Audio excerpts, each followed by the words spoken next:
Vamos a ver cuántos ya hay. Solo han ingresado 5 personas. Bueno, me confirman por favor si es que se me puede escuchar. Perfecto, listo, excelente. Entonces ya inicié la grabación. Vamos a continuar, ¿sí? Donde nos quedamos la clase anterior, ¿sí? En el Microsoft Teams, señores, he subido eh, la... He subido los ejercicios que vamos a ver el día de hoy, ¿sí? Pero gran parte de la clase también continuamos con lo que hemos estado viendo. O sea, en realidad esta primera diapositiva es una extensión hasta la clase número 2, ¿sí?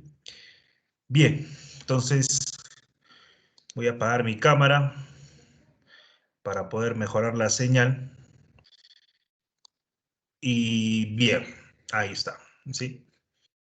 Entonces nos quedamos aquí en la clase pasada, ¿sí? Y yo pues les voy a contar algo, ¿no? Lo que vamos a ver en esta diapositiva es acerca de la obligación del contratista de ejecutar el contrato con el personal ofertado. ¿Y por qué esto puede ser importante en una obra pública? Porque esto, señores, puede acarrear penalidades. Y las penalidades se van a visualizar en las valorizaciones o, en el peor de los casos, se van a visualizar en la liquidación. Entonces, señores, cuando ustedes vayan a valorizar, puede ser que tengan que saber que si ha habido el cambio de un profesional, probablemente existe una penalidad. Ahora, el contratista cuando va a elaborar su valorización, él no va a ser tan torpe de cargarse la propia penalización. En realidad, ¿cómo funciona esto? ¿Sí? Y el supervisor es el encargado, ¿sí?, de controlar la permanencia de los profesionales del contratista, ¿sí? Y cuando hablamos de profesionales, pues no hablamos de todos. O sea, siempre en un contratista hay un personal clave. El primero, y por su naturaleza, señores, es el residente, ¿sí? El residente está obligado, ya saben, por normativa, a figurar de modo permanente y directo. Pero a medida que la obra sea más grande, van a existir más profesionales que van a ser parte de ese personal clave. Y el personal clave no son otras cosas que los profesionales que tienen una responsabilidad importante en el proyecto y cuya permanencia es indispensable para el desarrollo de la obra. Entonces, pensemos en una obra como un hospital, por ejemplo. ¿Qué profesionales del contratista podrían ser el personal clave? Pues el ingeniero residente, el ingeniero de producción, el ingeniero de seguridad. Podríamos también estar hablando de repente de un ingeniero de, pensemos, de estructuras, ¿sí? Si hay un ingeniero ambiental, de repente también. ¿Quién va a determinar cuál es el personal clave? Los documentos del procedimiento de selección, ¿sí? Y cuando un contratista quiera cambiar a este personal, va a tener que solicitar la entidad. ¿Quiénes no van a ser parte del personal clave? Se me ocurre el administrador de obra, la secretaria, ¿sí? Personal administrativo, ¿sí? Si estamos hablando de ingenieros asistentes, en algunos casos los ingenieros asistentes podrían ser parte del personal clave, algunas veces no. Entonces, cuando hablemos del profesional, ¿sí?, ofertado por el contratista, pues estamos hablando netamente del personal clave. ¿Sí? O sea, son los ingenieros cuyos cargos son los de mayor importancia en el proyecto. ¿Sí? Bien, entonces, si estos profesionales faltaran, y es obvio que nunca vamos a estar en un escenario realmente idóneo, entonces van a presentarse faltas durante la ejecución del proyecto, van a presentarse cambios, ¿sí? Actualmente en una de las horas donde estoy, pues uno de los especialistas tiene complicaciones, ¿sí? Por temas de salud, la obra en la que pues, me encuentro supervisando se encuentra a 4.000 metros de altura. Entonces, algunos ingenieros ya de edad no pueden exponerse a trabajar en obras, ¿sí?, de este tipo porque Uno es que a esta altura pues tienes que tener una mayor capacidad, ¿sí? Física. Y segundo es que estas obras que quedan un poco alejadas generan un inconveniente. Si ocurre una emergencia es más difícil poder atenderlo, ¿no? Entonces siempre representa un riesgo que personas pues de avanzada edad puedan trabajar en proyectos tan alejados. Entonces, ¿qué genera esto? Genera que tenga que cambiarse el profesional. Sin embargo, existen condiciones para cambiar al profesional. No es tan sencillo, ¿sí? Casi siempre los ingenieros de valorizaciones son los que se encargan de hacer estos cambios. ¿Por qué? Porque de alguna forma u otra involucran costos también. Así como yo les decía que tramitar una ampliación de plazo, tramitar un adicional, conseguir que el entidad te los apruebe, es un hecho favorable. Tramitar también un cambio de profesional puede ser importante. Yo les voy a decir por qué. Ustedes pueden trabajar en un proyecto, ¿sí? Y se necesita cambiar un profesional. Ya puede ser por temas de salud, porque ha renunciado o por muchas cosas más, ¿sí? Entonces, ¿qué genera esto, señores? Genera que un contratista, ¿sí? Tenga que basarse en el reglamento, pero tiene plazos. Y eso es lo que vamos a ver. Vamos a ver lo que dice el artículo 190, ¿sí? El numeral 190.3, vean el segundo párrafo, dice, excepcionalmente y de manera justificada, el contratista puede solicitar a la entidad le autorice la sustitución del profesional propuesto, en cuyo caso el perfil de reemplazante no afecta las condiciones que motivaron la selección del contratista. En la clase pasada yo les decía que la normativa anterior, y está en el párrafo superior, decía que el profesional debía tener igual o mayor experiencia. Ahora ya no lo dice textualmente así, ¿sí? Entonces, si ustedes se dan cuenta, la normativa dice, oye, debe ser de forma excepcional. Y esa forma excepcional pueden ser casos algo así como que eh, temas de salud, muerte, invalidez, renuncia, que pueden generar que se genere, para la redundancia, el cambio de un profesional, ¿sí? Pero hay plazos. Y esto debe solicitarse 15 días antes de que se culmine la relación contractual entre el contratista y el personal a ser sustituido. Entonces, por ejemplo, en una de mis obras he tenido que cambiar a un profesional por temas de salud, entonces se ha tenido que extender su contrato. De todos modos, al menos unos 15 días más hasta que la entidad permite el cambio. ¿Y qué puede pasar si la entidad, ¿sí? Identifica que el contratista no ha cumplido con esto? Bueno, en algunos casos, esto, sí, el hecho de no tener a un profesional puede ameritar incluso una sanción más fuerte, ¿sí?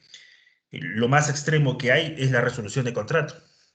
¿Por qué? Porque es un incumplimiento de una obligación contractual. Cuando hablo de la palabra contractual me refiero a contrato, ¿sí? Y más de alguna oportunidad voy a mencionar esa palabra en este curso. Y es que cuando hablo de contractual hablo de contrato, ¿sí?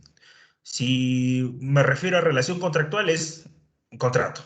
Si me refiero a obligación contractual es a obligación de alguien que tiene un contrato, ¿sí? Bien, entonces las entidades tienen 8 días para presentar sus comentarios con respecto a esa solicitud, ¿sí? Bien, si no se pronunciara, pues se considera aprobada la sustitución. Eh, En caso se culmine la relación contractual y la entidad no haya aprobado la sustitución del personal, por no cumplir las experiencias y calificaciones, se aplica penalidad.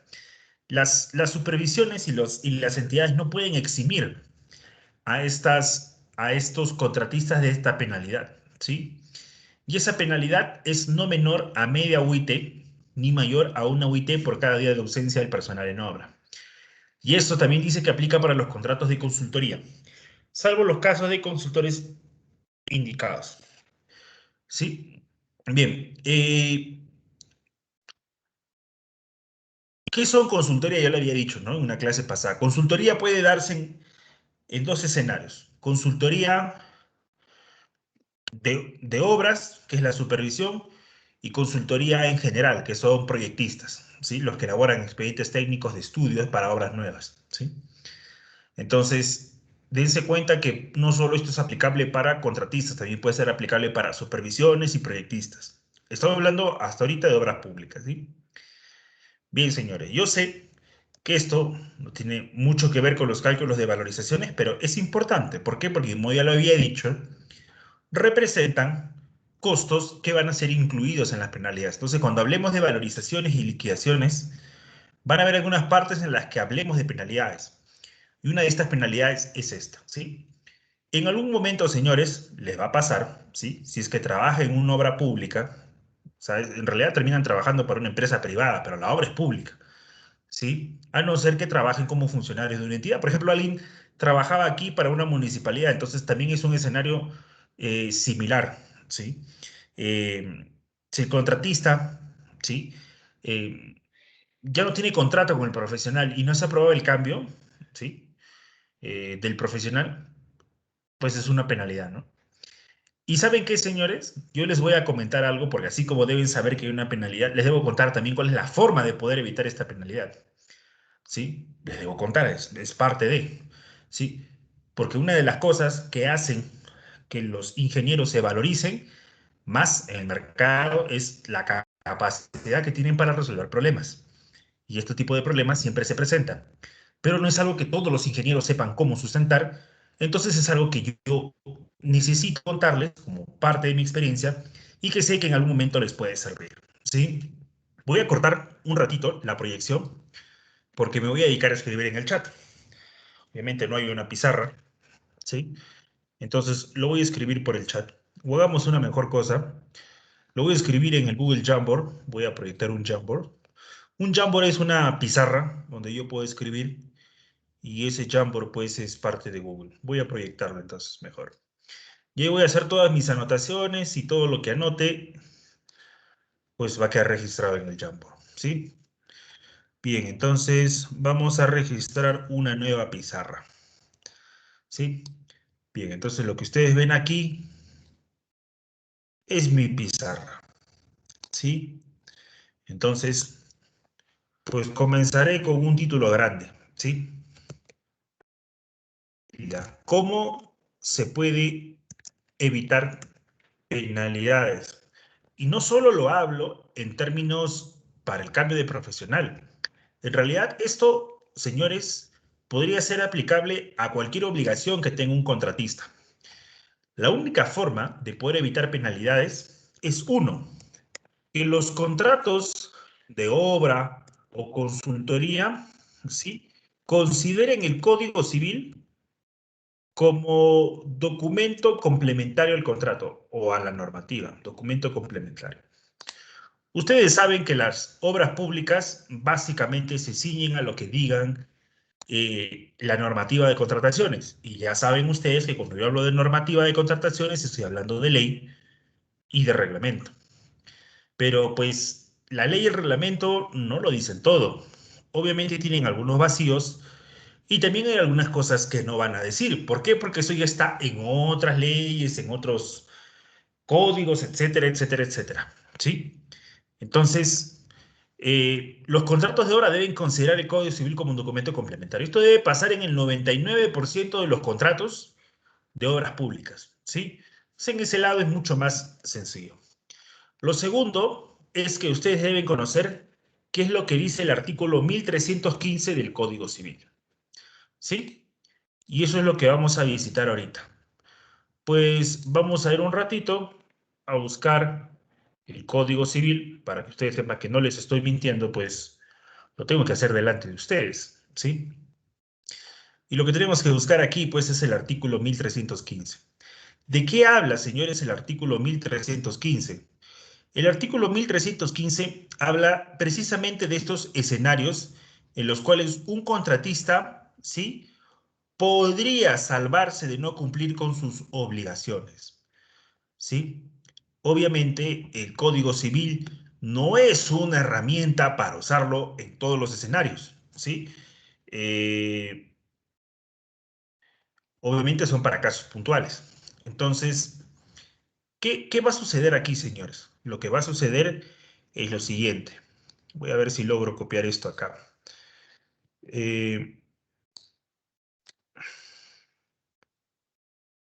Bien, creo que aquí se nota muy chiquito, así que lo voy a poner por acá, ¿sí? A ver, Voy a ver si por acá hay preguntas. Parece que no hay preguntas. Listo. Lo primero dice lo siguiente. Artículo 1315 del Código Civil. Caso fortuito o fuerza mayor. Es la causa no imputable consistente en un evento extraordinario, imprevisible e irresistible que impide la ejecución de la obligación o determina su cumplimiento parcial, tardío o defectuoso. ¿Sí?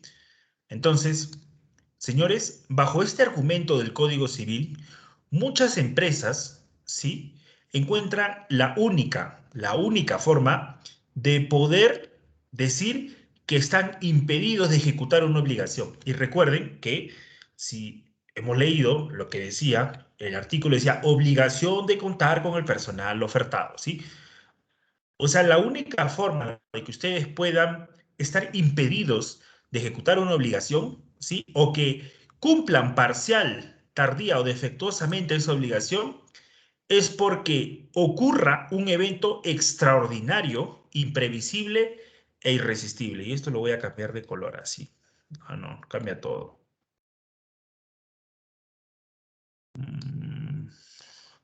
No, cambia todo, bien. Entonces, es la única forma. Entonces voy a pasar a otro y voy a escribir. La única forma de, la única forma de incumplir una obligación contractual es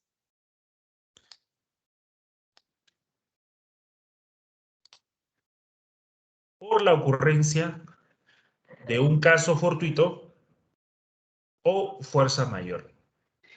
Ok. En algún momento, a los supervisores les encargan controlar la asistencia de los contratistas. Y pues va a ocurrir que los contratistas, pues a veces no tienen a todos sus profesionales. Y pueden ser por muchas razones, simplemente porque el profesional está en otro trabajo, no quiere ir, está enfermo o no le pagan, etcétera. Pero a veces pueden haber casos que sí tengan un sustento en el caso fortuito o fuerza mayor, ¿sí? Y la única forma de incumplir una penalidad, perdón, de incumplir una obligación contractual y por ende y evitar una penalidad es por la ocurrencia de un caso fortuito o fuerza mayor. Es la única, señores, ¿sí? Pero primero tengo que decirles, pues, qué es un caso fortuito, ¿sí? Y qué es una fuerza mayor, ¿sí?